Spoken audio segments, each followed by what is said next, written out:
She helped a blind girl cross the street when everyone else walked by. Just a small act of kindness, nothing more. What she didn't know, the girl's father was one of the most powerful mafia boss in the city, and he'd been watching for someone exactly like her. Clara's sneakers were falling apart. She noticed it again as she speed-walked down Fifth Avenue, the sole of her right shoe flapping with each step. 2 more weeks, she promised herself. 2 more weeks, and I'll have enough saved up. The afternoon sun beat down on Manhattan's crowded streets. Suits and tourists brushed past her, everyone moving like they were late for something important. Clara checked her phone. 3:47 p.m. Her shift at Mel's Diner started at 4, and she was still 12 blocks away. "Excuse me, sorry." She dodged a man with a briefcase who didn't even look up from his phone. That's when she saw the girl. She stood at the crosswalk on the corner of 5th and 42nd, one hand gripping a white cane, the other clutching a small purse. She couldn't have been more than 17. Dark sunglasses covered her eyes, and her head turned slightly from side to side, like she was trying to listen through the chaos of honking horns and shouting vendors. The walk signal flashed white. People surged forward around the girl. A businessman in a gray suit nearly knocked into her. The girl stumbled back, her cane tapping frantically against the sidewalk. Clara stopped walking. The signal was already counting down. 10, 9, 8. The girl took a tentative step forward, then stopped. Her hand trembled on the cane. Everyone kept walking. A woman with shopping bags squeezed past the girl without a word. A teenager on a skateboard swerved around her with an annoyed grunt. Clara looked at her phone again. 3:48 p.m. If she stopped, she'd be late. Mel would dock her pay again, maybe even give her night shift to someone else. She needed this job. She needed every dollar. The girl took another small step, clearly disoriented. A taxi honked loudly, making her flinch. "Oh, for God's sake," Clara muttered. She shoved her phone in her pocket and walked straight to the girl. The light was already red, cars beginning to inch forward. "Hey there," Clara said gently, touching the girl's elbow. "I'm Clara. Mind if I walk across with you?" The girl's head turned toward her voice. For a moment, she seemed startled. Then her shoulders relaxed slightly. Yes. Please." I got turned around, and everyone's moving so fast. "Tell me about it," Clara smiled, though the girl couldn't see it. "Okay, we're going to wait for the next light. It'll change in about 30 seconds. "Thank you." The girl's voice was soft but refined, with perfect diction that made Clara think of private schools and music lessons. They stood together as cars rushed past. Clara noticed the girl's clothes, an expensive-looking navy dress, leather shoes that probably cost more than Clara's monthly rent, a designer purse. But there was something fragile about her, too, the way she held herself, like she was always bracing for impact. "I'm Sophia," the girl said suddenly. "Nice to meet you, Sophia. You from around here?" "Upper East Side. I usually have someone with me, but I wanted to try walking alone today." Sophia's jaw tightened. Clearly, that was a mistake. "Hey, no. That took guts." The light changed, and Clara gently guided Sophia's arm. "Okay, we're walking now. Nice and steady. There's nothing in front of us." They moved together across the street. Clara kept her pace slow, narrating quietly. "About halfway now. Doing great. Okay. Curb coming up in 3 steps. 1, 2, 3, and we're up." On the other side, Sophia's face broke into a genuine smile. It transformed her completely. Suddenly, she looked like any other teenager, relieved and a little proud of herself. "That wasn't so bad," Sophia said. "You did all the hard part. I just kept you from getting hit by a taxi." Clara glanced at her phone. 3:52 p.m. "Damn it. Listen, are you okay from here? I'm really late for work." Yes, go. I can call my driver." Sophia pulled out a phone. "Thank you, Clara. Really? Most people just..." She trailed off. "Most people are idiots," Clara said firmly. "Take care of yourself, Sophia." She started to walk away, but Sophia called out. "Clara?" "Yeah." You have a kind voice, Sophia's smile returned, warmer this time. I hope you don't get in trouble for being late. Something about that made Clara's throat tight. When was the last time a stranger hoped she'd be okay? Don't worry about me, kid. I'm tougher than I look. Clara waved, a pointless gesture to a blind girl, and took off running down the street, her broken shoe flapping the whole way. She didn't see the black SUV that screeched around the corner 30 seconds later. She didn't see the 4 men in dark suits who erupted from it, surrounding Sophia with military precision. She didn't see the tall, dangerous-looking man with silver-streaked hair who crouched in front of Sophia, checking her over with hands that trembled slightly. And she definitely didn't hear him ask, in a voice cold enough to freeze blood, "Who is that woman?" Clara just kept running, already thinking about her shift, her bills, her broken shoe. Just another day in her small, struggling life.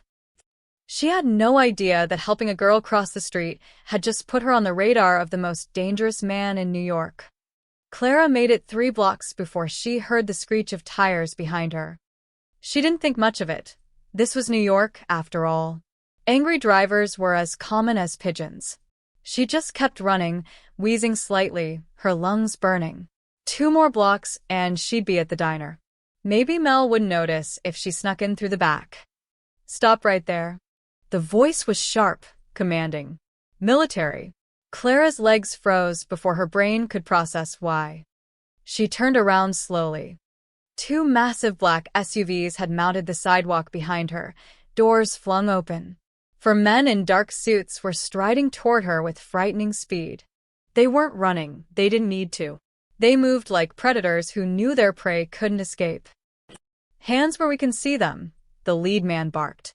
He was built like a tank, with a scar running down his left cheek and eyes that had seen things Clara didn't want to imagine. What? Clara's hands shot up automatically. Her phone clattered to the sidewalk. I didn't do anything. People on the street scattered. A mother grabbed her child and ducked into a store. A hot dog vendor abandoned his cart. Everyone seemed to recognize danger when they saw it. The men surrounded her in a semicircle. Clara's heart hammered against her ribs. Up close, she could see the bulges under their jackets. Guns. These men had guns. What did you want with the girl? Scarface demanded. The girl? Sophia? Nothing. She needed help crossing the street, so You touched her. This came from a second man, younger, with cold blue eyes. You put your hands on her. To help her. She's blind. She was stuck at the crosswalk, and everyone was just ignoring her. Search her, Scarface ordered. Wait, no. Clara stumbled backward, but there was nowhere to go.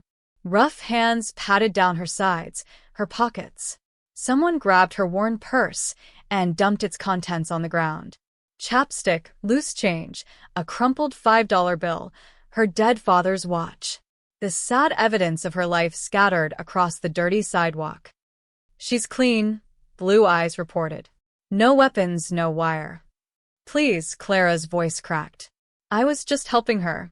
I'm nobody. I'm a waitress. I work at Mel's Diner. You can call them, they'll tell you. Shut up, Scarface pulled out his phone, turning slightly away. Sir, we have her. The woman who approached Sophia. No, sir, she claimed she was helping. Yes, sir. Clara's whole body shook. She wanted to run, but her legs wouldn't work. What had she done? Who was Sophia? Why did helping a blind teenager cross the street result in armed men hunting her down? Another SUV pulled up. This one was even bigger, sleeker. The back door opened, and Clara's stomach dropped. A man stepped out. Tall, maybe 50, with silver streaking through dark hair. He wore an expensive charcoal suit that probably cost more than everything Clara owned. But it wasn't his clothes that made her knees weak, it was his eyes. Cold. Calculating. The eyes of a man who made problems disappear. Sophia emerged from the SUV behind him, guided by a woman in a black pantsuit. Papa, stop. Sophia's voice rang out clear and firm. She didn't do anything wrong. Papa. This was her father. The man's eyes locked onto Clara. She felt pinned, like an insect under glass. He walked toward her slowly, and the armed men parted like water. Sophia tells me you helped her, he said. His voice was quiet, controlled. Somehow that made it more terrifying than if he'd shouted. Is this true? Clara nodded frantically. Yes. Yes, sir.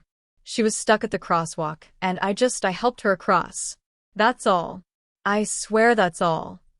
She was kind, Papa. Sophia had pulled free from the woman and was walking toward them, her cane tapping confidently. She talked to me like a person, not like I'm made of glass. She asked my name. The man studied Clara for a long moment. Then he looked at his daughter, and something shifted in his face. Not softness exactly, but something close to it. You're certain? He asked Sophia. She has a kind voice, Sophia said simply. I know kind when I hear it. The man turned back to Clara. What's your name? Clara. Clara Mitchell. Well, Clara Mitchell. He reached into his jacket. Clara flinched, but he only pulled out a wallet. He extracted several $100 bills and held them out. Thank you for helping my daughter. Clara stared at the money. It was more than she made in a week. Maybe 2 weeks. But something about the way he held it, like it was a test, made her shake her head. I don't want money. I was just helping. His eyebrows rose slightly.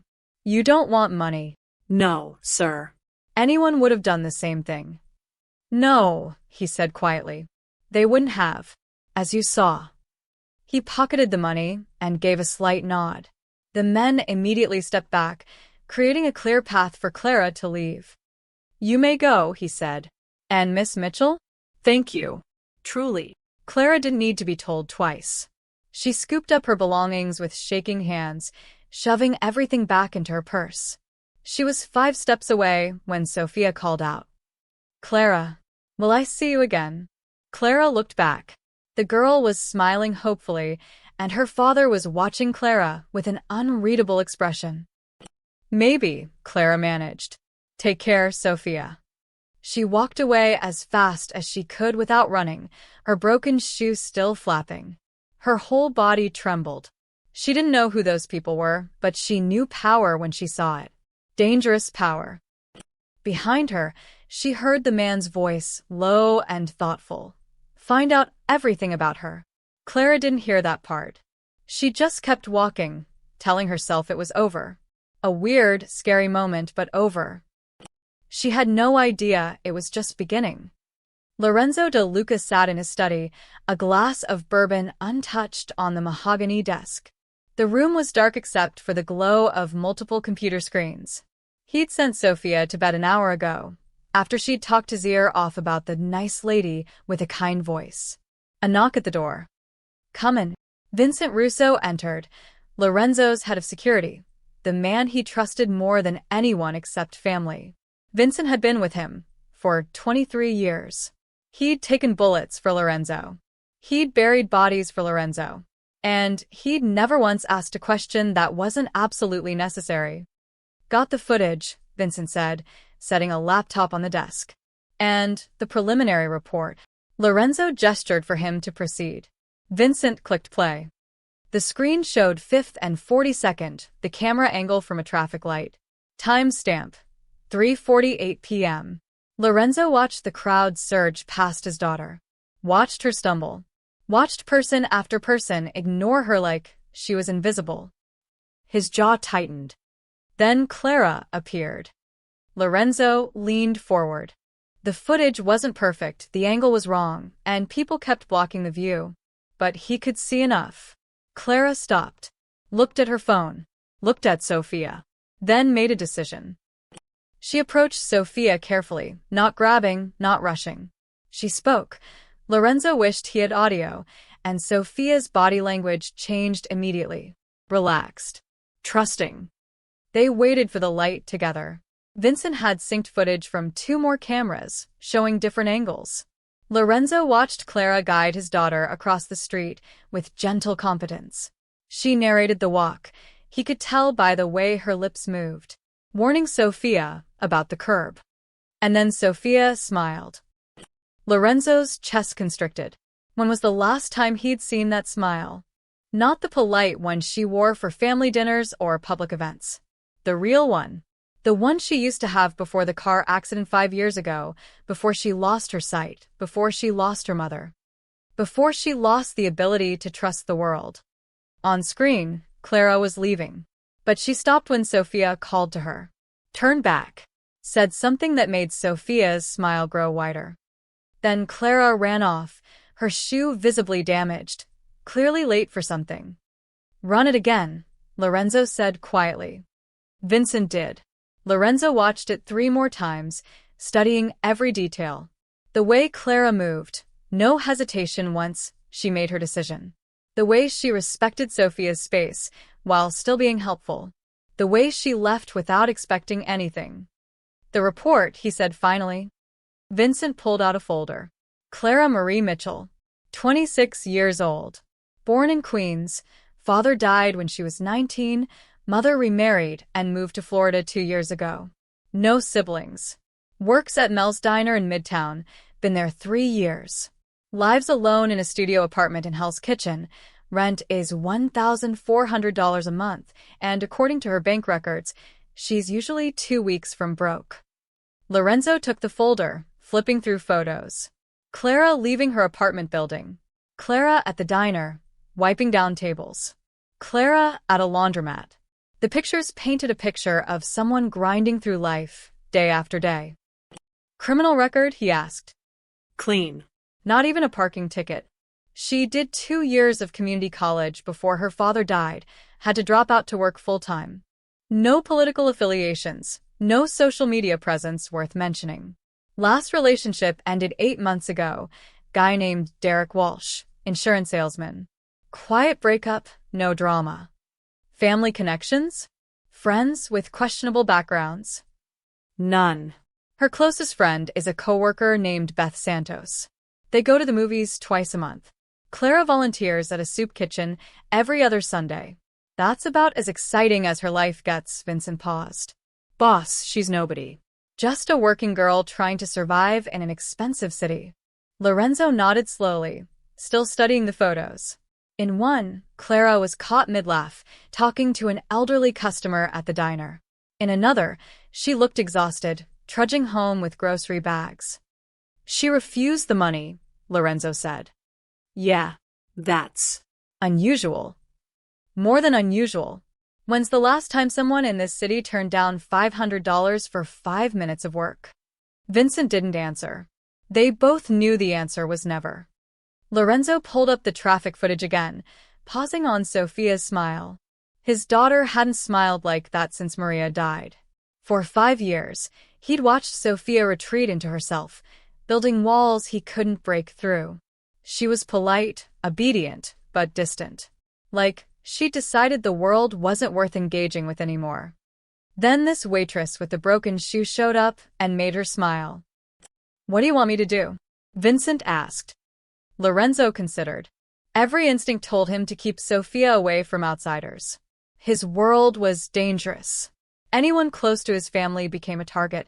It was why Sophia rarely left the estate, why she was always surrounded by guards. But she'd asked to walk alone today. Begged for it. And he'd said yes because he couldn't stand seeing her trapped anymore. And this woman, this nobody waitress, had done what dozens of New Yorkers hadn't. She'd stopped. She'd helped. She'd been kind for no reason other than it was the right thing to do. Keep watching her, Lorenzo said finally, discreetly. I want to know where she goes, who she talks to, if anyone unusual approaches her. You think someone might be using her? Setting up some kind of play? no. But I want to be certain. Lorenzo closed the folder. And Vincent? Make sure she gets home safely every night. I don't want anything happening to her. Vincent's eyebrows rose slightly, the closest he ever came to showing surprise. Boss, you sure about this? Getting involved with a civilian? I'm not getting involved. I'm being cautious. Lorenzo stood, walking to the window. His estate sprawled below, lit up like a fortress. Sophia asked if she'd see her again. And I don't know yet. Lorenzo took a sip of bourbon finally, the liquid burning down his throat. But if my daughter asks for something that makes her smile like that, he trailed off, watching his reflection in the dark glass. Just watch her. Report anything unusual. Yes, sir. After Vincent left, Lorenzo watched the footage one more time. Froze it on Clara's face as she turned back to Sophia. There was something there, genuine warmth, real concern. No agenda. No angle. In Lorenzo's world, that was the rarest thing of all. He picked up his phone and texted Sophia goodnight, something he did every evening. This time, she responded immediately. The lady today was really nice, Papa. I hope I see her again. Lorenzo stared at the message for a long time before responding. We'll see, sweetheart. Sleep well. He didn't tell her he'd already made sure they would. Clara couldn't shake the feeling that someone was watching her. It started the next morning when she left her apartment building. A black sedan was parked across the street, engine idling. She'd never seen it there before. When she walked to the subway, it didn't follow, but the feeling remained, like eyes on her back. You're being paranoid, she told herself. Yesterday was weird, but it's over. She ran her Saturday errands on autopilot. Laundromat, grocery store, picking up her repaired watch from the jeweler. The jeweler had given her a discount after she'd helped his wife translate something into Spanish last month. That was her life, small kindnesses creating small mercies. By noon, she needed coffee. The cafe on Amsterdam Avenue was busy, filled with the weekend crowd of freelancers and families. Clara stood in line, mentally calculating if she could afford a latte or if she should stick to regular coffee. Regular coffee won. It always did. She was reaching for her wallet when a deep voice behind her said, I'll get that. Clara turned. Her breath caught. It was him, Sophia's father. Except he wasn't in a suit today, just dark jeans and a black sweater that probably cost more than her monthly rent.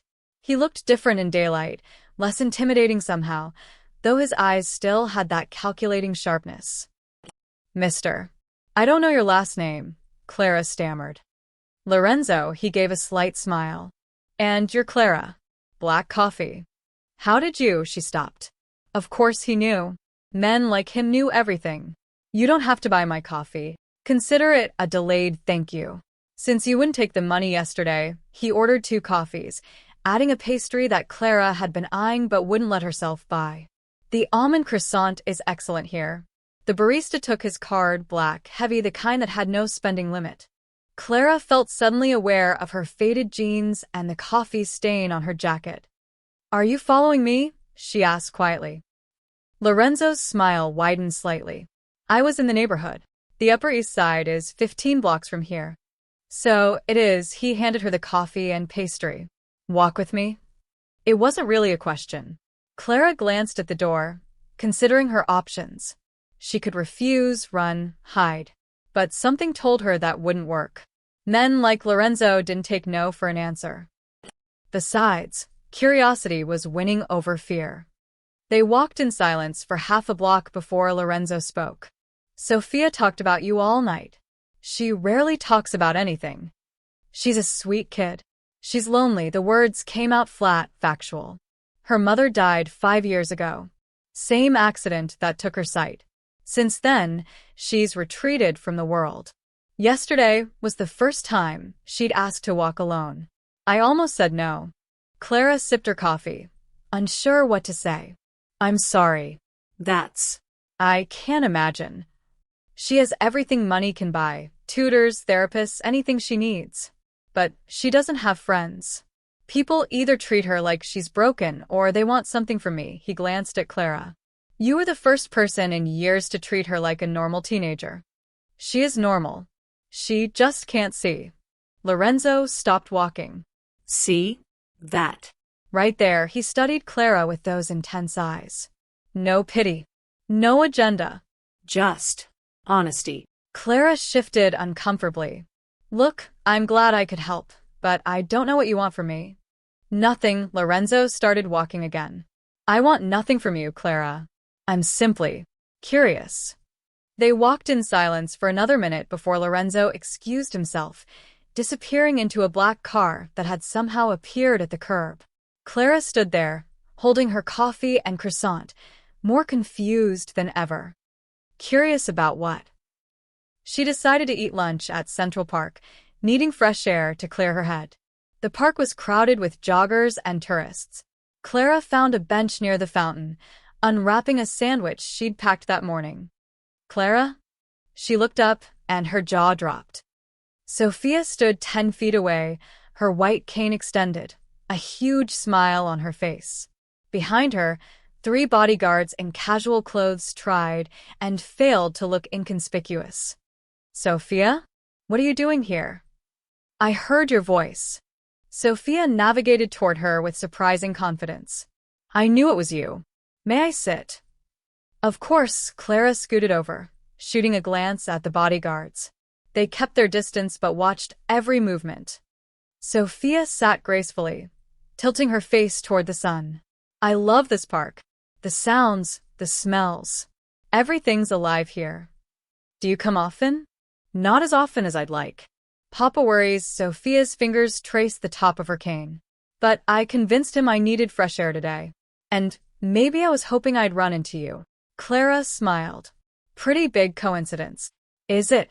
Sophia grinned mischievously. New York's not that big. They talked for 20 minutes, about music, about Sophia's piano lessons, about Clara's favorite movies. Sophia was sharp and funny, with a dry wit that caught Clara off guard. She didn't talk about her father or money or the obvious security surrounding her. She was just a teenage girl, starved for normal conversation. Clara found herself relaxing, genuinely enjoying the company. She didn't notice Lorenzo watching from behind a tree 50 yards away. He'd followed Clara to the park, curious about how she spent her free time. When Sophia appeared, and he knew exactly why she was there, had approved it himself, he'd expected awkwardness. Maybe Clara would be uncomfortable or try to use the connection for something. Instead, he watched them laugh together. Watched Clara share her sandwich without hesitation. Watched Sophia animate in a way he rarely saw, her hands gesturing excitedly as she talked. Vincent appeared beside him silently. The girl's clever. She asked if she could accidentally run into Clara at the park. I think she's playing matchmaker. Matchmaker? Lorenzo frowned. Not that kind. She wants a friend, boss. And she figured if it looked natural, you couldn't say no. Lorenzo watched Clara adjust Sophia's hair, which had fallen in her face from the wind. A simple gesture, casual and caring. Sophia beamed. She's dangerous, Lorenzo said quietly. The waitress? She's harmless. No, Lorenzo's eyes never left the bench. She's dangerous because Sophia's already attached. And when Sophia cares about something, he didn't finish. They both knew. When Sophia cared, she cared completely. And in their world, attachment was a liability. But watching his daughter smile like that. Let them talk, Lorenzo said finally. But don't let Clara out of our sight. If anyone else notices this connection, I'll handle it. Lorenzo nodded, watching a few minutes more before slipping away unnoticed. Clara left the park 40 minutes later, her head spinning. 2 encounters in one day couldn't be coincidence.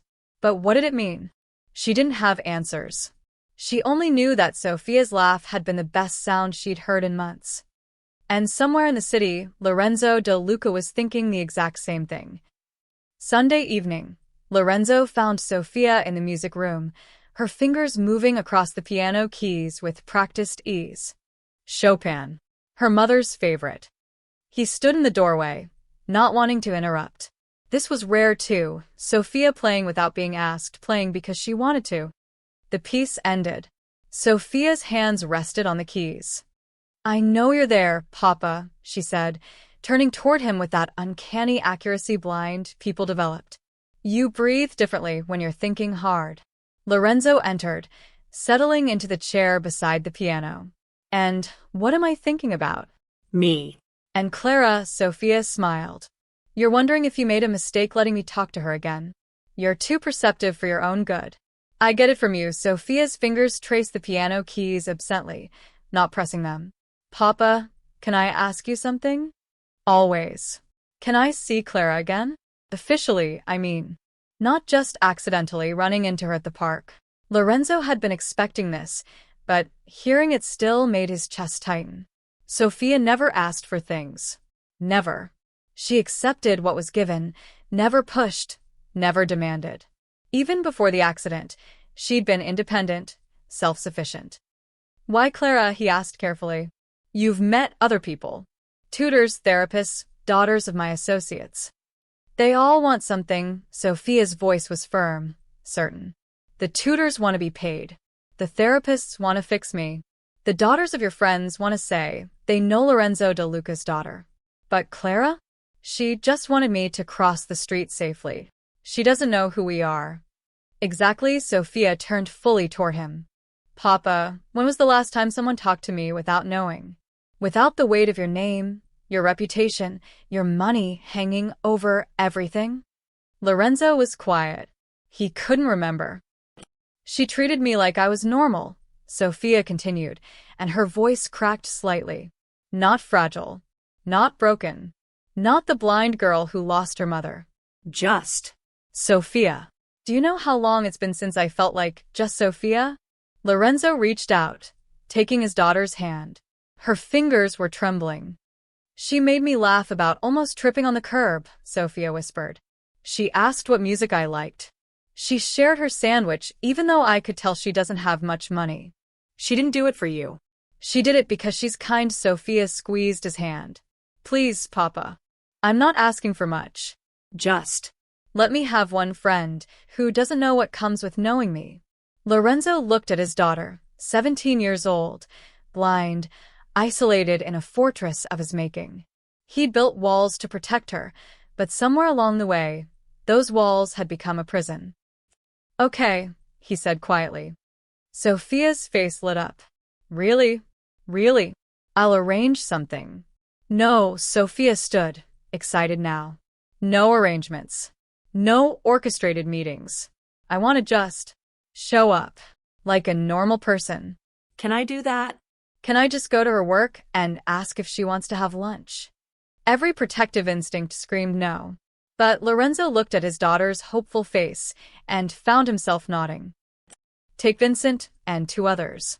They stay visible. Deal. Sophia threw her arms around him. Thank you, Papa. Thank you. Lorenzo held her, remembering when she was small, when Maria was still alive, when their world wasn't built on violence and secrets. For just a moment, he let himself believe that maybe Clara Mitchell was exactly what Sophia needed. Even if every logical bone in his body said this was a mistake.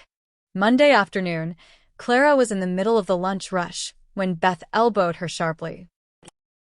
Clara. You got visitors. Clara looked up from pouring coffee and nearly dropped the pot.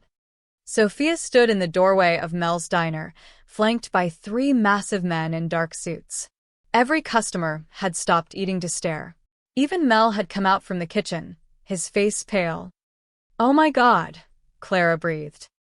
Sophia's cane swept the floor as she navigated inside, one of the bodyguards murmuring directions. She was wearing a simple sundress and looked nervous, her free hand clutching her purse tightly. Clara? Sophia called out. Are you here? I'm here. Clara set down the coffee pot and walked over, hyper-aware of everyone watching. Sophia, what are you doing here? I wanted to ask. Sophia paused, then smiled sheepishly. Actually, can we talk somewhere less public? Mel appeared at Clara's elbow. Everything okay, Clara? His voice was tight. He'd seen the bodyguards, the way they scanned the room like Secret Service. Yeah, Mel. This is Sophia. She's a friend. A friend. Mel's eyes flicked between Sophia and the armed men. Right. Well. Your break's in 10 minutes anyway. Take it now. Clara led Sophia to a booth in the back corner. The bodyguards took up position nearby, close enough to respond to threats, far enough to give the illusion of privacy. Sorry, Sophia whispered once they sat. I didn't mean to cause a scene. I wanted to see you. And I thought maybe we could have lunch together? If you're not too busy? Clara's mind raced. This was insane. This girl, This clearly wealthy, clearly protected girl had just walked into a dive diner in Midtown to ask her to lunch. Sophia, who is your father? Clara asked quietly. Really? Sophia bit her lip. Does it matter? 3 bodyguards kind of makes it matter. He's Protective.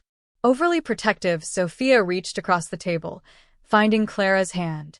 But I promise I'm not here to cause problems. I just like talking to you. You're easy to talk to. And I don't have anyone my age who just talks. Clara saw it then, the loneliness beneath the expensive clothes and security detail. This girl lived in a cage, even if the cage was gilded. Okay, Clara said. But I only have 30 minutes. Sophia's smile could have lit up the whole diner. That's perfect. Beth brought over menus, her eyes wide. Clara ordered a burger. Sophia ordered the same, then proceeded to tell a hilarious story about her piano teacher's cat that had Clara laughing so hard she snorted coffee. The bodyguards watched. Mel watched from the kitchen. The other customers whispered. But in their corner booth, 2 girls just talked and laughed like normal people. And for 30 minutes, that's exactly what they were. When Sophia left, she squeezed Clara's hand. Same time tomorrow. You're coming back. If you'll let me, Sophia's voice was hopeful, vulnerable. Is that okay? Clara thought about Lorenzo's calculating eyes, the guns under suit jackets, the dangerous world this girl clearly came from. Every smart instinct said to run. But Sophia was smiling, and Clara remembered what it felt like to be lonely. Yeah, Clara said. It's okay. After Sophia left, Mel pulled Clara aside. Clara, those men had guns. I know. Who are these people? I don't know, Mel. But Sophia's just a kid who needs a friend. Mel shook his head but didn't argue. Just be careful. Clara nodded, but careful was already out the window. Across town, Lorenzo received Vincent's report. She said yes. Lorenzo leaned back in his chair, conflicted. This was spiraling into something he couldn't control. But Sophia had called him 20 minutes ago, her voice bubbling with excitement, and he hadn't heard her sound like that in 5 years. So he did nothing. And in doing nothing, he changed everything. Sophia came back the next day, and the day after that. By Thursday, it had become routine.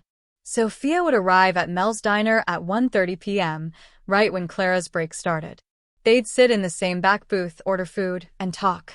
About everything and nothing. Music, books, movies Sophia listened to with audio description, Clara's dreams of going back to school someday, Sophia's frustration with being coddled. They act like I'll shatter if I bump into a table, Sophia complained on Wednesday, stealing one of Clara's fries. I'm blind. Not made of porcelain. Have you told them that? Papa just gets this look. Like he's remembering. Sophia trailed off, then shook her head. Anyway, tell me more about the guy who tried to pay for his meal with a poem. Clara grinned, launching into the story. This was easy, natural. Sophia had a way of listening that made Clara feel heard, really heard for the first time in years. Not just nodded at, but understood. The bodyguards became background noise. Vincent, Clara had learned his name, always stood closest, his scarred face impassive. But she'd caught him almost smiling once when Sophia had made a particularly sarcastic comment about her piano teacher. On Thursday afternoon, after Sophia left, Beth cornered Clara by the coffee station. Okay, spill. Who is she? Just a girl who needs a friend. A girl with armed guards and a driver who picks her up in a car that costs more than this building. Beth raised her eyebrows. Clara, I love that you see the good in people, but this is weird. Rich people don't slum it in diners unless they want something. Sophia's not like that. How do you know? Clara paused, wiping down the counter. Because when I talk, she leans forward. She remembers things I mention in passing. She asked about my dad's watch, the one I wear every day that nobody else notices. She's lonely, Beth. Really lonely. And I know what that feels like. Beth's expression softened. Just be careful, okay? Rich people have rich people problems, and I don't want you getting caught in the middle of something. But Clara was already caught. She just didn't know it yet. Friday, Sophia asked if they could meet somewhere else. Don't get me wrong, I love the diner, Sophia said, but I'd like to walk with you. Like we did that first day. Papa says Vincent can follow at a distance. So they walked. Through Central Park, around the reservoir, past street musicians and artists. Clara described everything. The colors of fall leaves, a dog chasing pigeons, a mime that was making tourists laugh. The mime is doing what now? Sophia asked, incredulous. He's pretending to be trapped in a box. That's the dumbest thing I've ever heard. You can't hear him. He's a mime. Exactly. Sophia burst out laughing, and Clara joined her. Vincent and his team followed 20 paces back. Close enough to respond. Far enough to give them space. Vincent had his phone out, and Lorenzo's name was on the screen. He'd been sending updates every 30 minutes. They're laughing. The Mitchell girl just bought Sophia an ice cream. Sophia is happy. Lorenzo read each text in his office, building a mental picture. His men had photographed every interaction, captured every conversation they could overhear. The reports were always the same. Genuine friendship, no agenda, no attempts to leverage the connection. Clara Mitchell worked her shifts, paid her bills, volunteered at the soup kitchen on Sundays. She'd turned down a customer who'd asked her out twice this week. She called her mother every Sunday evening. She was exactly what she appeared to be, a good person trying to survive in an expensive city. It should have made Lorenzo relax. Instead, it made him more nervous. Good people in his world didn't stay good. They either got corrupted or destroyed. And Sophia was already attached. Friday evening, Sophia insisted on walking Clara home. Sophia, you don't have to. I want to. Besides, Vincent has been twitchy all day. He needs to feel useful, Sophia grinned. Right, Vincent? Miss Sophia is correct, Vincent said dryly. I live to be useful. They walked through Hell's Kitchen as the sun set, the city shifting from day to evening energy. Clara pointed out her favorite bodega, the community theater where she sometimes watched rehearsals through the window, the chess players who occupied the corner of 48th and 9th every night. You really love the city, Sophia observed. I grew up here. It's loud and dirty and expensive, and half the people are jerks, but Clara paused, searching for words. It's also beautiful. In weird ways. Like, there's a guy who plays violin in the subway every Tuesday. He's probably some concert violinist, but he just plays for quarters. Or the old woman who feeds pigeons in the park and knows every single one by name. This city has magic if you know where to look. Will you show me? Sophia asked quietly. The magic parts. Clara looked at her. This girl with designer clothes and armed guards who somehow felt like a real friend. Yeah. I can do that. When they reached Clara's building, Sophia hugged her goodbye. It surprised Clara. Sophia rarely initiated physical contact. But the hug was tight, genuine. Thank you, Sophia whispered. For these past few days. I haven't felt this normal in. I can't remember how long. Same, Clara admitted. And it was true. Sophia had become the bright spot in her routine. Someone to look forward to seeing. Vincent stepped forward as Sophia released her. Miss Mitchell, Mr. DeLuca would like you to know that he appreciates your friendship with his daughter. Oh, tell him. Tell him Sophia is easy to be friends with. Vincent's scarred face softened almost imperceptibly. I will. Clara watched them drive away, then climbed 4 flights to her tiny studio. Her phone buzzed. A text from an unknown number. This is Sophia. Vincent helped me save your number. Same time tomorrow? I want to hear about the soup kitchen. Clara smiled, typing back. Tomorrow. But you're buying the coffee this time. Deal. Across town, Lorenzo read Vincent's final report of the day. Then he pulled up the photos. Sophia laughing, Sophia animated, Sophia looking happier than she had in years.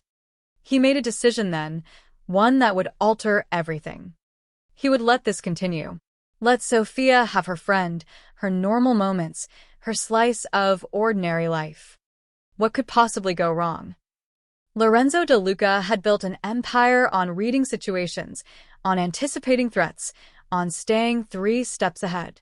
But he didn't see the surveillance photos being taken from a rooftop across from Mel's diner. Didn't notice the rival family's lieutenant studying pictures of Sophia and Clara, heads together, laughing. Didn't realize that by allowing Sophia this one piece of normalcy, he just painted a target on Clara's back. Marco Valeni studied the photographs spread across his desk, his jaw tight with interest. 8 photos, taken over 5 days, all showing the same thing. Lorenzo De Luca's daughter with an unknown woman. Who is she? Marco asked, not looking up. His lieutenant, Eddie Moss, leaned forward. Name's Clara Mitchell. 26, waitress, nobody special. Lives in Hell's Kitchen, works at some dive diner in Midtown. Nobody special, Marco repeated slowly. Yet Lorenzo's daughter meets with her every single day. In public. With minimal security. 3 guards, Eddie confirmed. Vincent Russo is always present, but they keep their distance. The women walk together, eat together, talk for hours. Marco picked up a photo, Sophia and Clara at the park, Clara's hand on Sophia's arm, both of them laughing. Another showed them at the diner, Sophia reaching across the table to touch Clara's hand. A third captured them walking down a busy street, Clara clearly describing something, Sophia's face animated. The Valeni family had been at war with the De Lucas for 3 generations. A Cold War, mostly strategic moves, territory disputes, the occasional disappeared soldier. Lorenzo was too powerful to attack directly, too smart to give them an opening. But this was interesting. How long has this been going on? Marco asked. Started 8 days ago. De Luca's daughter was stuck at a crosswalk. The Mitchell woman helped her. Since then, they've been meeting regularly. And what does Mitchell get out of it? Eddie shrugged. Nothing we can see. De Luca offered her money the first day. She refused it. Her bank account hasn't changed. No new clothes, no new apartment, nothing. She's still living paycheck to paycheck. Marco frowned. People didn't refuse Lorenzo De Luca's money. People didn't get close to his daughter without a reason. There had to be an angle. Maybe she's sleeping with him, Tony Greco suggested from the corner. Tony was Marco's enforcer, all muscle and no subtlety. Then why spend time with the daughter? Eddie countered. That makes no sense. Maybe she's leverage he's keeping close, another voice offered. Insurance against someone. Marco continued studying the photos. There was something about the body language, the ease between them, the genuine smiles. It didn't look transactional. It looked real.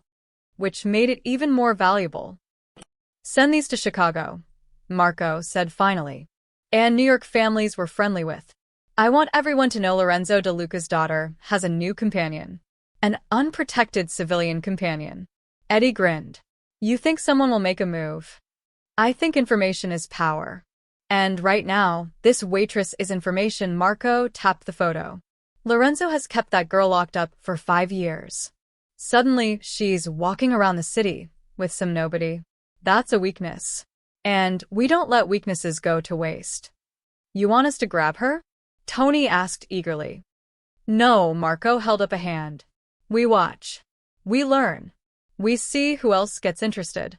Let someone else make the first move, someone expendable. We'll learn from their mistakes. And if no one moves, Marco smiled coldly. Then we'll consider our options. But patience first. Lorenzo didn't build his empire by being careless. There's something we're missing. Eddie gathered the photos. I'll get these distributed. Our contacts in Jersey, Boston, and Philly will be very interested. After they left, Marco poured himself a whiskey, thinking. Lorenzo De Luca was meticulous, paranoid, protective. He didn't make mistakes. So either this waitress was part of some larger play Marco couldn't see yet, or Lorenzo had finally developed a blind spot. Either way, Marco would be ready. The photos traveled fast through underground networks. Digital files sent through encrypted channels, printed copies passed in dark restaurants and warehouse meetings. Within 48 hours, every major family on the East Coast knew about Clara Mitchell. In Boston, an underboss named Sullivan looked at the photos and saw opportunity. DeLuca had embarrassed him 6 months ago over a territory dispute. Maybe payback had just walked into frame. In Philadelphia, the Carbone family discussed whether the girl was worth their attention. She could be a plant, a decoy, bait for a trap. But Lorenzo's daughter was definitely attached.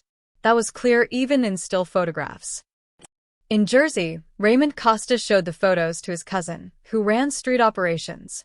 Keep an eye out for this woman. If she shows up in our territory, I want to know immediately.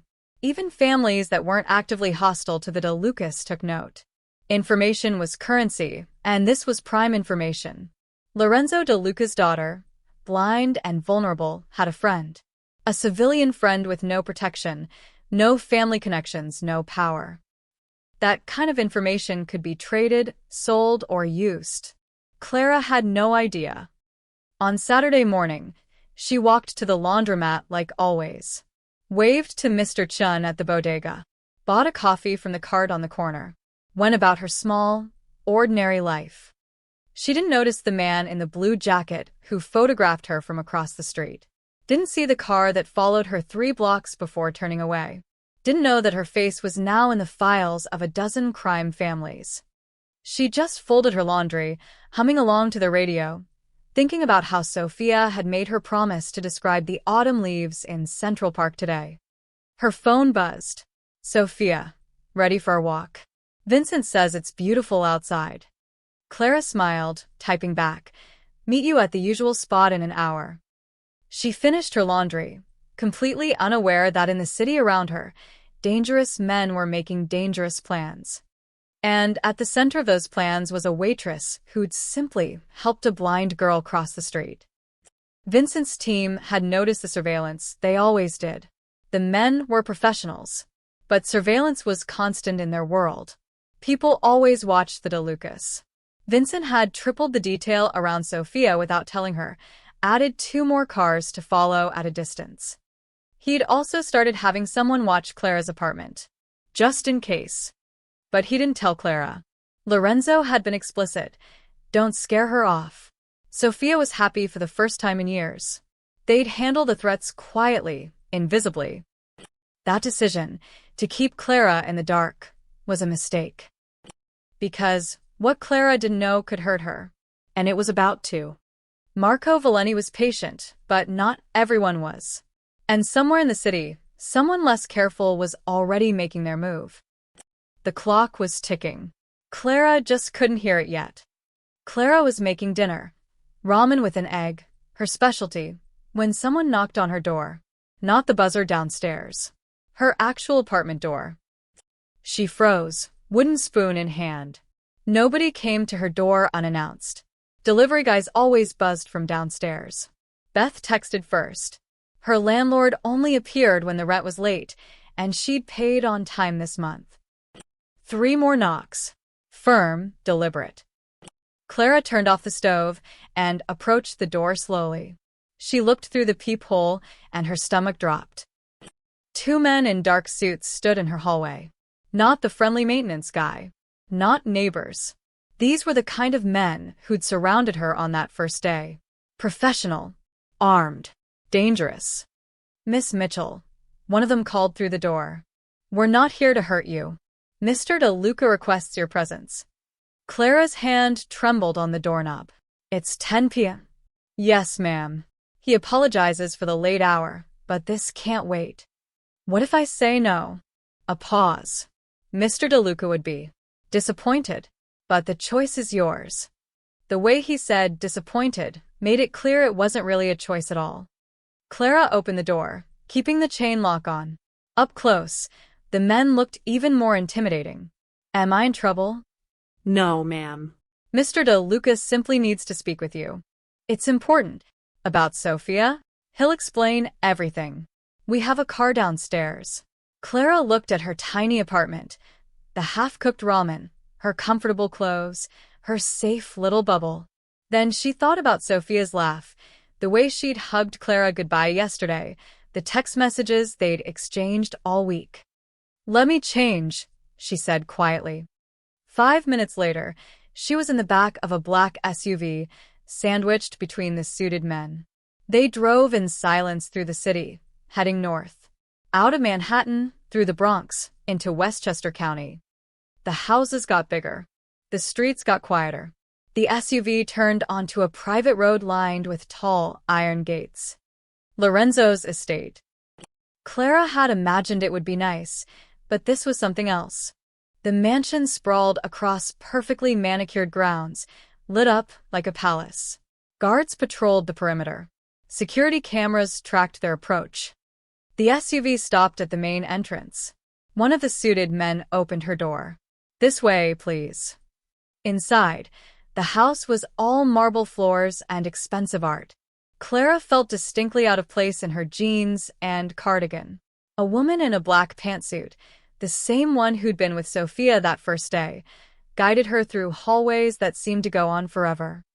They stopped at a heavy wooden door. The woman knocked once, then opened it.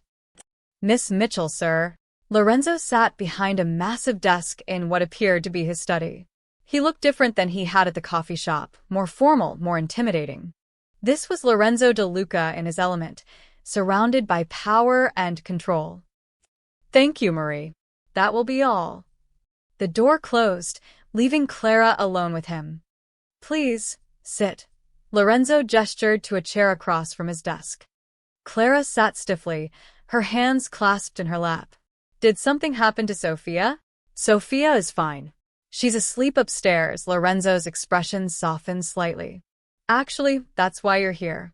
I wanted to thank you properly. And warn you." "Warn me." Lorenzo pulled out a tablet, tapping the screen. He turned it toward Clara. Photos filled the display, her walking to work, doing laundry, sitting in the park with Sophia. Dozens of photos from different angles, different days.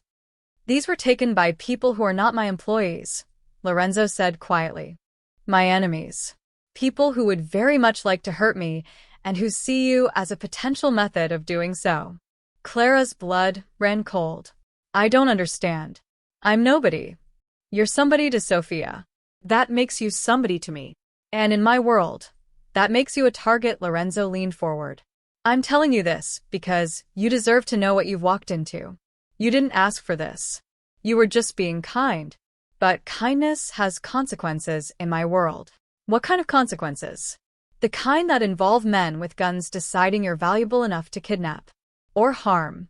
Or use as leverage." His voice was matter-of-fact, but his eyes were serious. "I have people watching you now. Protection you don't see. But I won't lie to you. You're in danger simply by being Sophia's friend." Clara's mouth went dry.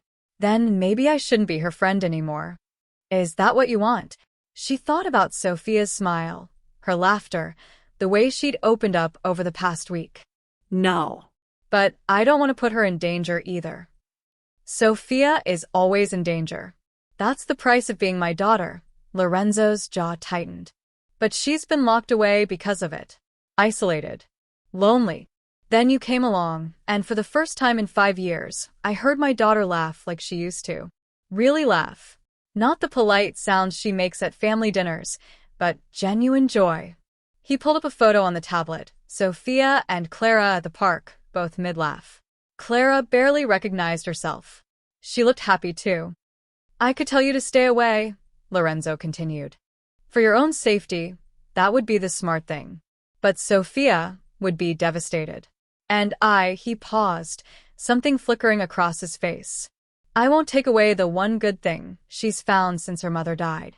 "So, what are you saying?" "I'm saying I'm offering you a choice, but I want you to understand what you're choosing." Lorenzo stood, walking to the window. "Continue being Sophia's friend, and you'll have my protection. Complete protection. But you'll also be part of this world, with all its dangers. Or walk away now, and I'll ensure no one bothers you again."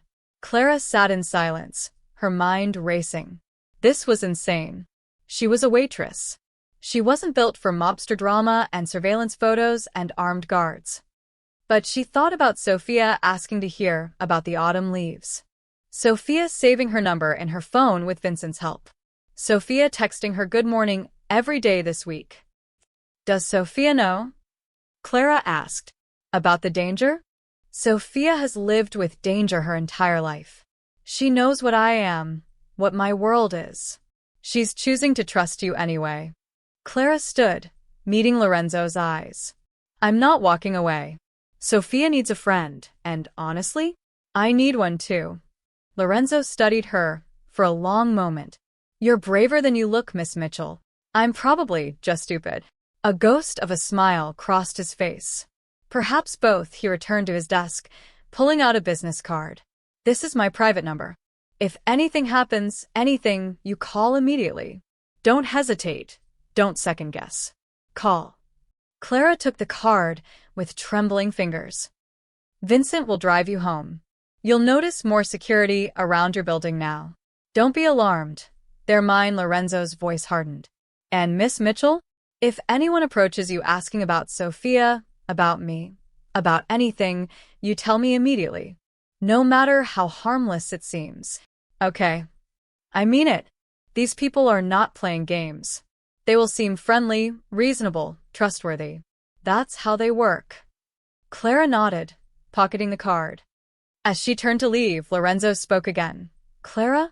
Thank you for giving my daughter her smile back. I can't repay that, but I'll do everything in my power to keep you safe. In the car ride home, Clara stared at her reflection in the window. 1 week ago, she'd helped a girl cross the street. Now she was under the protection of a crime boss, being surveilled by his enemies, and in way over her head. But Sophia needed her, and somehow that made it worth it. She just hoped she'd survive long enough to figure out what she'd gotten herself into. Clara tried to go back to normal. She really did. Monday morning, she woke up, showered, and headed to work like always. Except nothing was like always anymore. The black sedan parked across from her building that was new. When she walked to the subway, a man in a casual jacket followed half a block behind. Not obviously, but once you knew to look, you saw it. Lorenzo's protection. It should have made her feel safe. Instead, it made her feel like a target. At the diner, things were worse. Mel pulled her aside before she could even put on her apron. His face was pale, his hands shaking slightly as he poured himself coffee. Clara, we need to talk. What's wrong? There were men here yesterday. After your shift, Mel wouldn't meet her eyes. Big guys. Suits.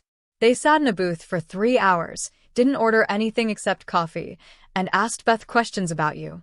Clara's stomach nodded. What kind of questions? When you work, who you talk to, if you have a boyfriend, where you live. Mel finally looked at her.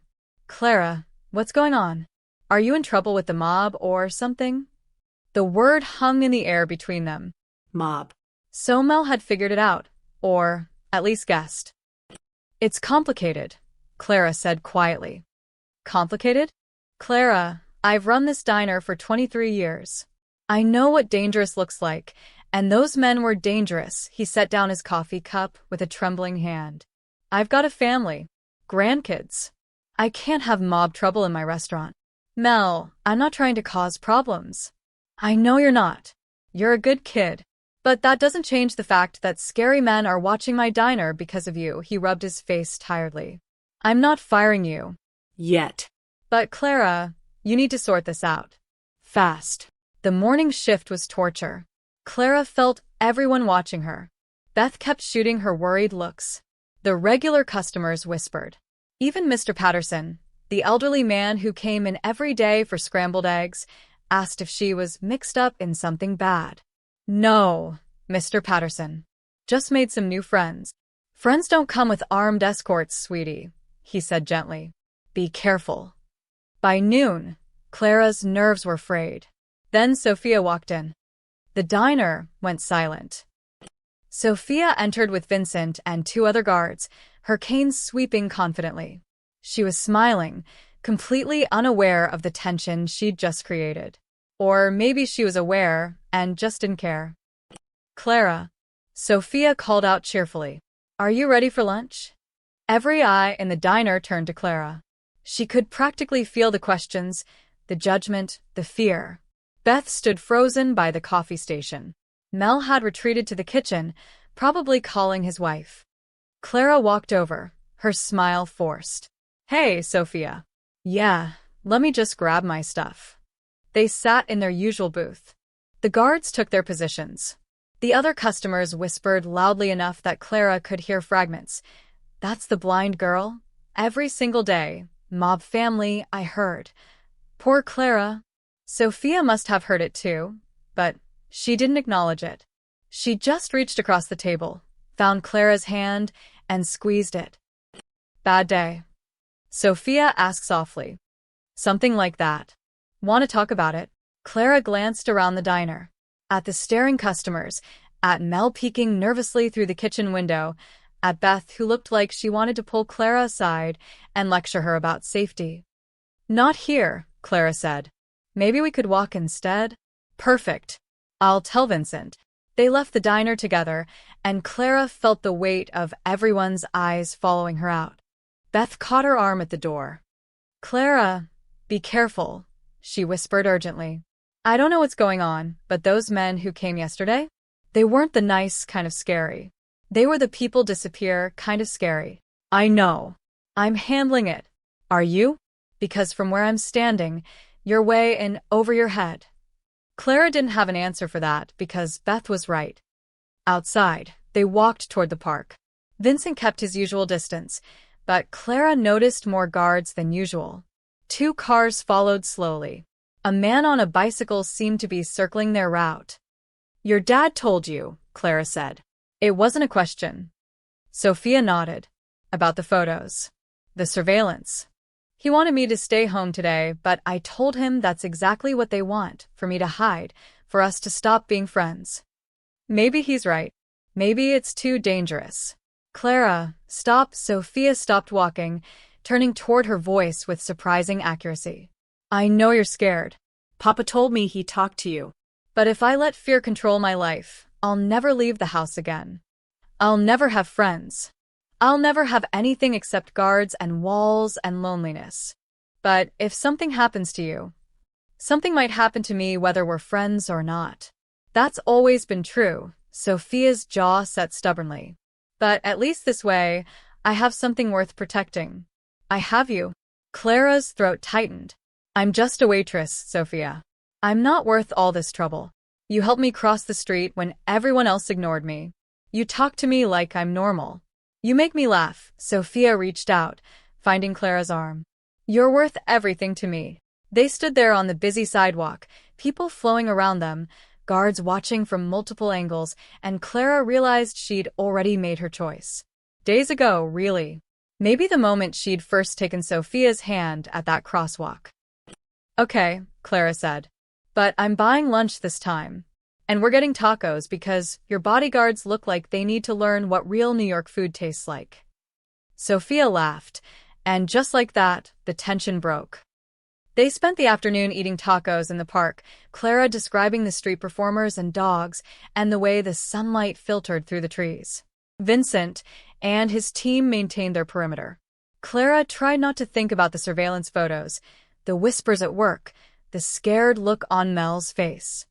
For a few hours, they were just 2 friends enjoying an autumn day. But when Clara got home that evening, she found something taped to her apartment door. A photograph of her and Sophia at the park. "Today."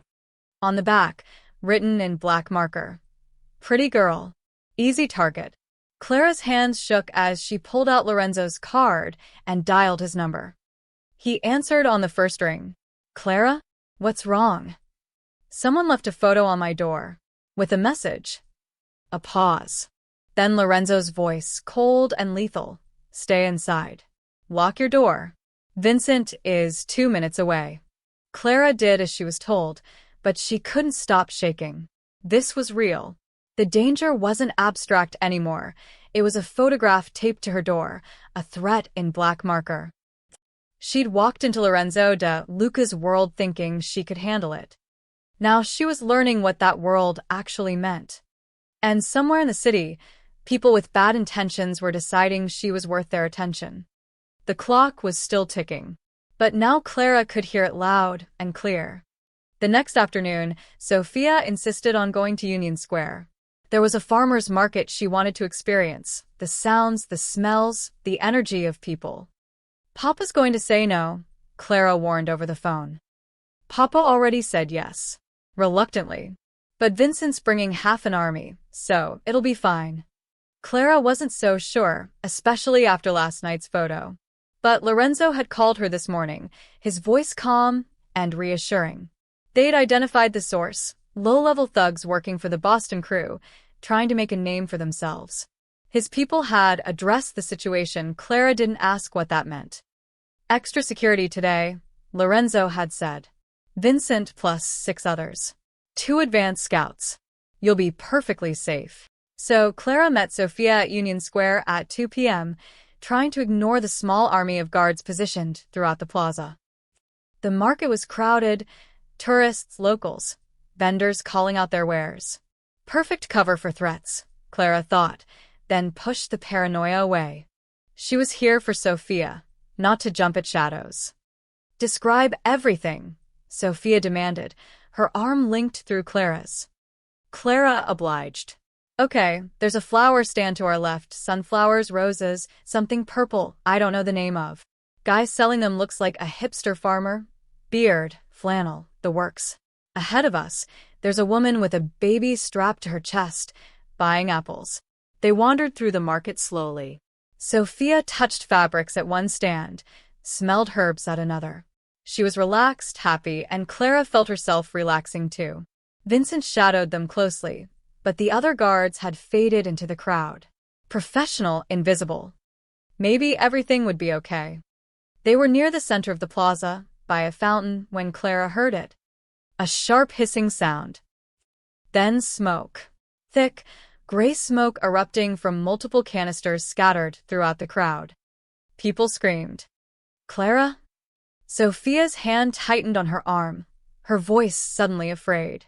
What's happening? Smoke bombs, stay with me. Clara's mind raced. The crowd was panicking, pushing in all directions. She couldn't see Vincent anymore through the smoke. We need to move. A man rushed past them, shoving Sophia hard.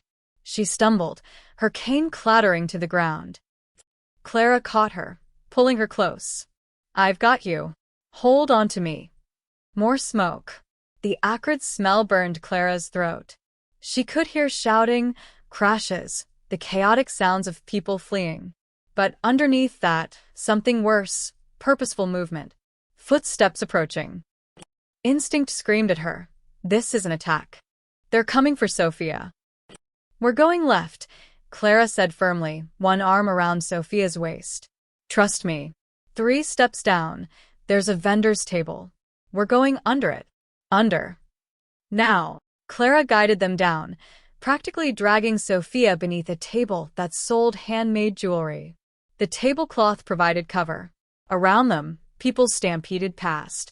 The smoke was worse down here, but at least they were hidden. Sophia was shaking, her hand clutching Clara's shirt. I can't see what's happening. 4 men. Maybe 5. They're searching the crowd. Clara's eyes stung from the smoke, but she could make out shapes moving with purpose, while everyone else fled. They're looking for you. How do you know? Because they're the only ones not running away. A burst of gunfire. Not close, but close enough. Sophia gasped, and Clara pulled her tighter. Vincent. Sophia whispered. I hope so. Clara scanned desperately for an exit. The smoke was starting to clear slightly. 20 feet away, she saw an alley between 2 buildings. If they could make it there. A man's legs appeared beside their table. Black boots.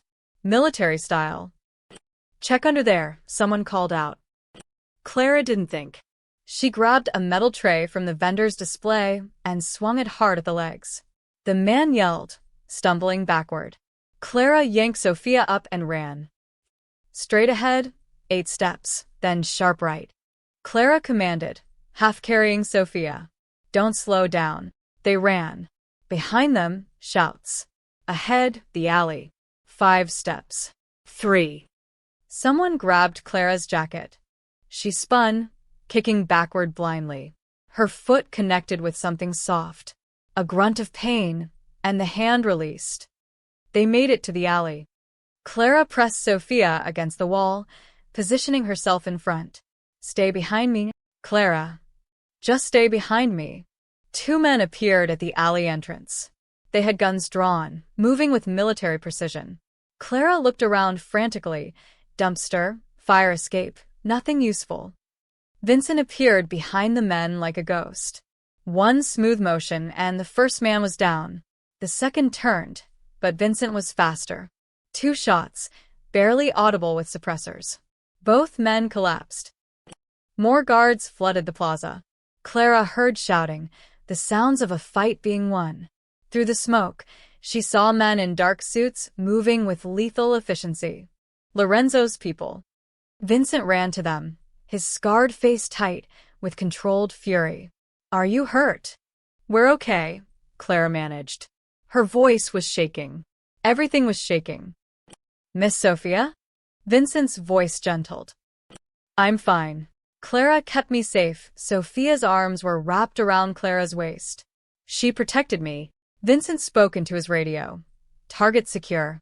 I repeat, target secure. Miss Sophia is safe." Within minutes, the plaza was locked down. Police sirens wailed in the distance. Vincent ushered them to an SUV that had somehow materialized at the alley entrance. During the drive to Lorenzo's estate, Sophia didn't let go of Clara's hand. Lorenzo was waiting in the driveway when they arrived. Clara had never seen him move so fast. He pulled Sophia into his arms, checking her over with hands that actually trembled. "I'm okay, Papa. I promise. Clara got us out." Lorenzo looked at Clara over Sophia's head. Their eyes met, and Clara saw something there she hadn't seen before. Respect. And gratitude. Deep, profound gratitude. "Tell me," he said quietly. So Clara did. Haltingly, still shaking, she described the smoke bombs, the searching men, hiding under the table, running to the alley. Sophia filled in parts, describing how Clara had guided her, protected her, fought for her. "She hit someone with a tray," Sophia said, a slightly hysterical laugh escaping. "I heard the clang." "You hit an armed man with a serving tray," Lorenzo repeated slowly. "I didn't really think about it," Clara admitted. "I just knew they couldn't have her." Lorenzo studied Clara for a long moment. Then he stepped forward and did something completely unexpected. He hugged her. Brief, almost awkward, but genuine. "Thank you," he said quietly. "Thank you for protecting my daughter." Clara's throat was too tight to respond. Vincent approached, his phone out. "Boss, we got 2 of them alive. They're talking. Boston crew like we thought. Contract hit, amateur hour." "I want every single person involved," Lorenzo said, his voice dropping to something cold and deadly. "Everyone who knew, everyone who planned, everyone who funded. All of them. Already working on it." Lorenzo turned back to Clara and Sophia. His expression softened slightly. "Come inside. Both of you. We need to talk." As they walked into the mansion, Sophia squeezed Clara's hand and whispered, "You saved my life." "You would have done the same," Clara whispered back. "Maybe. But you actually did it." And in that moment, Clara realized something. She wasn't just Sophia's friend anymore. She was family. Lorenzo's embrace had confirmed it. Vincent's respect had sealed it. She'd crossed a line today, from civilian to protector, from outsider to insider. There was no going back now. Night had fallen by the time Sophia finally went to bed, exhausted from the day's trauma. Clara had stayed, at Lorenzo's insistence. Marie had given her a guest room, brought her clean clothes that somehow fit perfectly, and left a tray of food she was too nervous to eat. Now Clara sat alone in the luxurious room, staring at her phone. 17 missed calls from Beth. 5 from Mel. 3 from her mother in Florida, who somehow already knew something had happened. She didn't know how to explain any of this. A soft knock at the door made her jump. "Miss Mitchell?" It was Marie. Mr. De Luca requests your presence in his study. If you're feeling up to it. Clara followed her through the quiet mansion. They passed armed guards at every turn, more than she'd seen earlier. The estate was locked down tight. Lorenzo's study door was open. Inside, she saw Vincent and 5 other men, all of them with the same dangerous confidence, the same hard eyes. They looked up as she entered, assessing her with varying degrees of interest and skepticism. "Gentlemen," Lorenzo said, "this is Clara Mitchell." The men nodded. One of them, gray-haired, built like a tank, looked her up and down. "This is the waitress." "This is the woman who saved my daughter's life," Lorenzo corrected, his voice sharp. "Show respect." The man's expression shifted immediately. "My apologies, Miss Mitchell." "Thank you." "For Sophia." Lorenzo gestured to an empty chair. "Please sit. We've been discussing you." Clara sat stiffly, aware of all eyes on her. "Should I be worried?" "No." Lorenzo poured himself a drink, then offered her one. She shook her head. "We've been discussing your future. And Sophia's." "The Boston crew is handled," Vincent said from his position by the window. "We've sent a message that won't be misunderstood. But other families now know about Miss Mitchell. The situation has escalated." "Meaning?" Clara asked. "Meaning you're no longer just Sophia's friend in their eyes," the gray-haired man said. "You're a De Luca asset.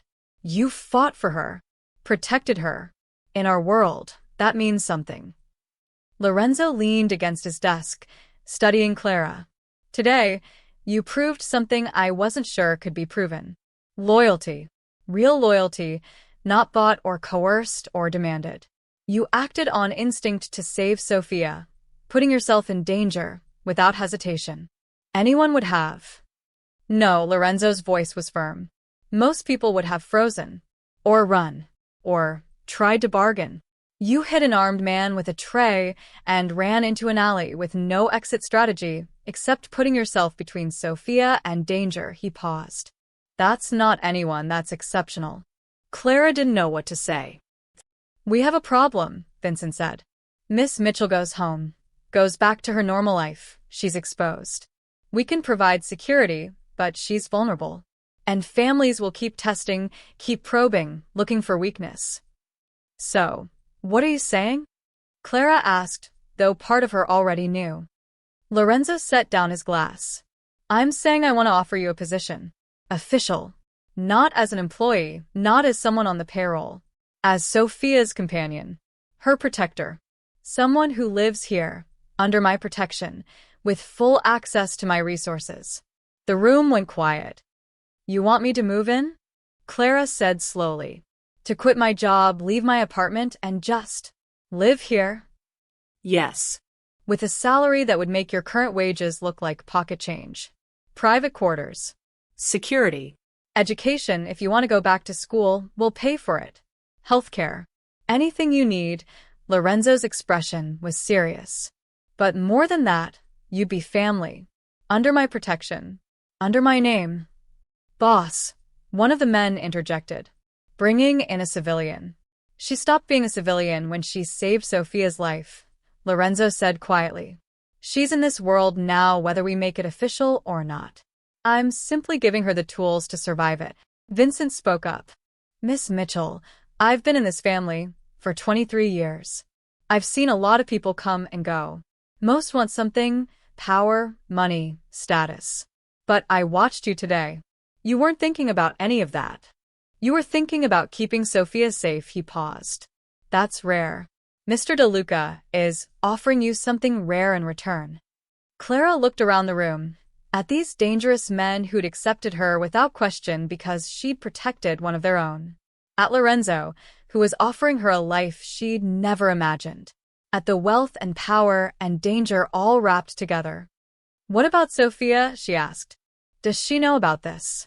"Not yet. I wanted to ask you first." Lorenzo moved closer. "But Clara, my daughter asked to see you again before she went to sleep. She asked if you were leaving. When I said I didn't know, she looked more scared than she did during the attack." Clara's chest tightened. "Sophia needs you," Lorenzo continued. Not because you can protect her, I have men for that. But because you see her. The real her. Not the blind girl. Not the Mafia princess. Just Sophia. That's something money can't buy. And what do you need? Clara asked. Lorenzo smiled slightly. I need my daughter to smile again. I need her to have a reason to leave her room in the morning. I need her to feel safe with someone who isn't paid to die for her. He paused.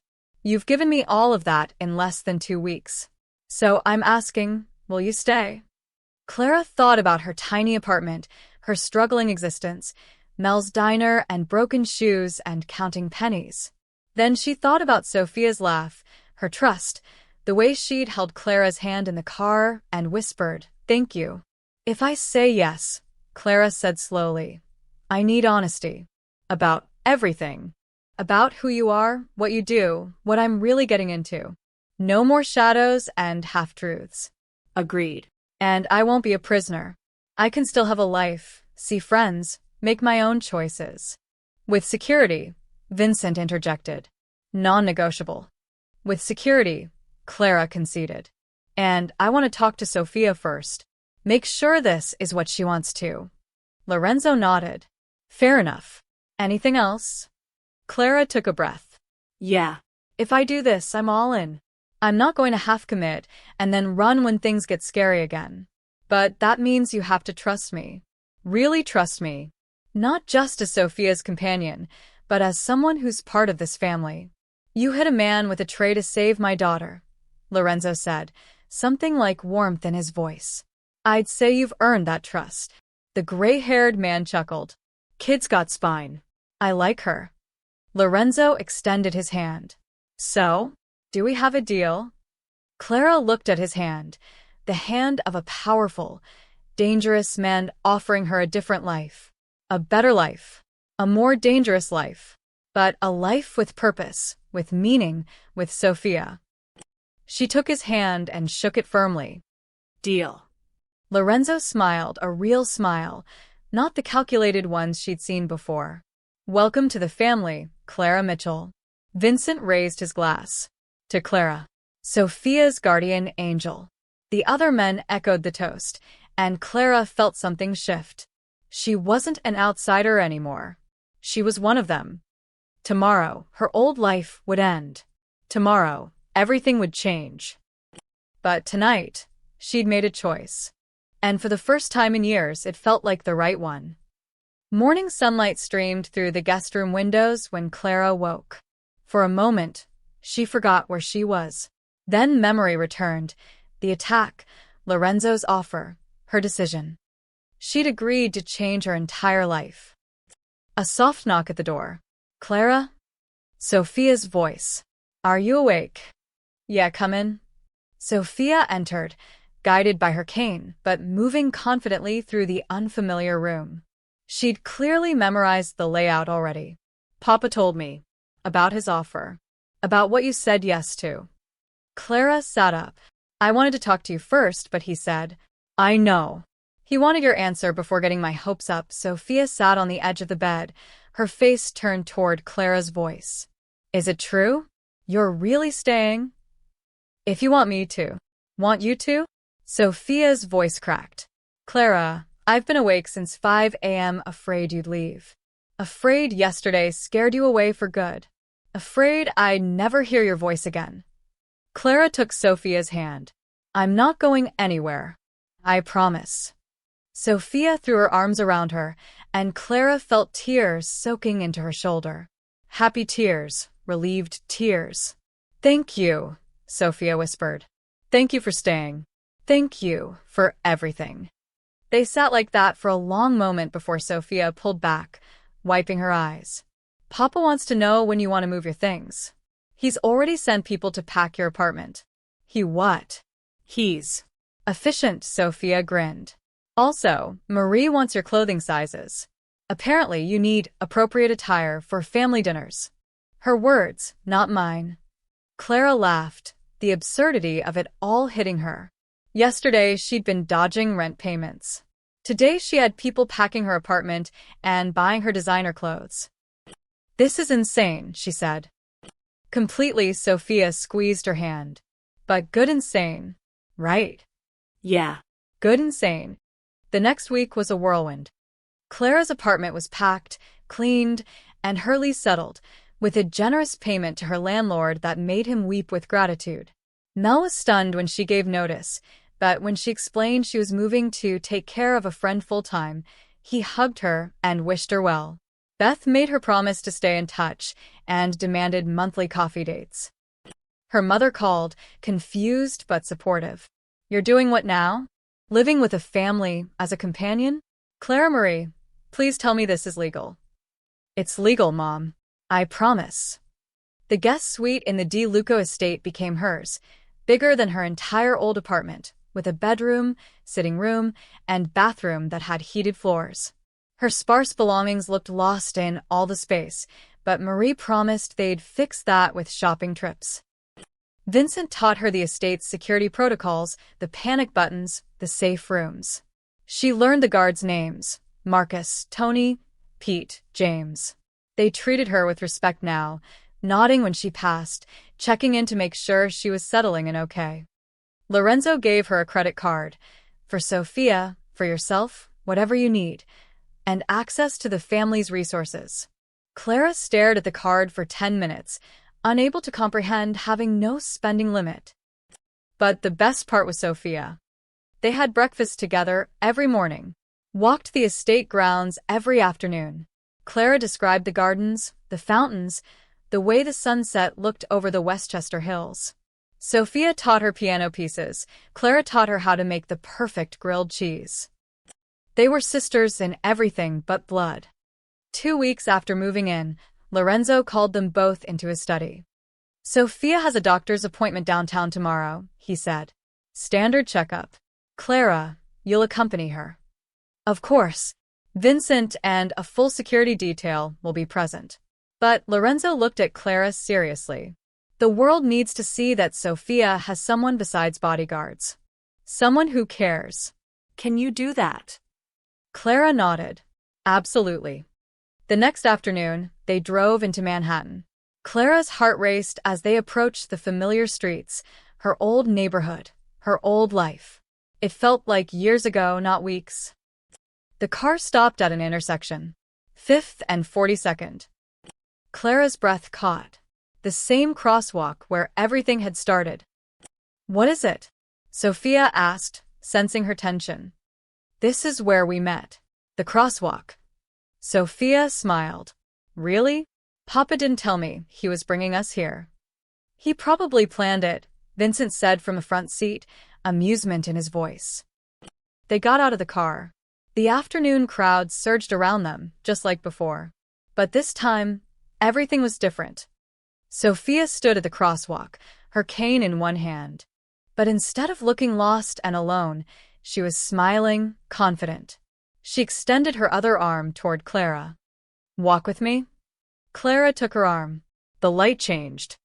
They crossed together, bodyguards flanking them discreetly. But the crowd seemed to part naturally, people instinctively moving aside. Some stared at the guards, at Sophia's designer clothes, at the obvious wealth and power surrounding them. But Clara didn't care. She just focused on Sophia, on the girl who'd become her family, on the life that had bloomed from one simple act of kindness. On the other side, Sophia squeezed her arm. "Thank you." "For what?" "For stopping that day. For seeing me when everyone else looked away." Sophia's voice was soft. "You changed my life, Clara. You changed mine too." They stood there as the city rushed past them, two girls who'd found each other in the chaos. Clara thought about her broken shoe, her desperate rush to work, the moment she decided to stop and help. One decision, one crosswalk, one act of kindness. It had rewritten her entire future, transformed her from a struggling waitress into someone with purpose, family, and belonging. And in return, she'd given Lorenzo de Luca something he'd thought was lost forever: his daughter's smile, her trust, her joy. The world parted around them now, showing respect instead of indifference. But the important thing hadn't changed: Clara and Sophia, walking together, facing whatever came next. Vincent approached. Ready, ladies? Sophia grinned. Ready. As they walked toward the doctor's office, Clara glanced back at the crosswalk one last time. A young woman stood there, looking uncertain, while crowds rushed past her. Clara nudged Vincent. Hold on a second. She walked back to the woman. Hi. Need help crossing? The woman's face flooded with relief. Yes, please. Thank you. Clara guided her across, just like she'd done for Sophia. When they reached the other side, the woman smiled gratefully and hurried away. Sophia was grinning when Clara returned. Once a helper, always a helper. Someone helped me once, Clara said, taking Sophia's arm again. Changed my whole life. Figure I should pay it forward. Lorenzo had been right that first day. Kindness had consequences in his world. Dangerous consequences, complicated consequences. But also beautiful ones. One small act of kindness had rewritten Clara's future and brought light back into a powerful man's life. And as they walked into their next chapter together, Clara knew she'd make the same choice again. Every single time.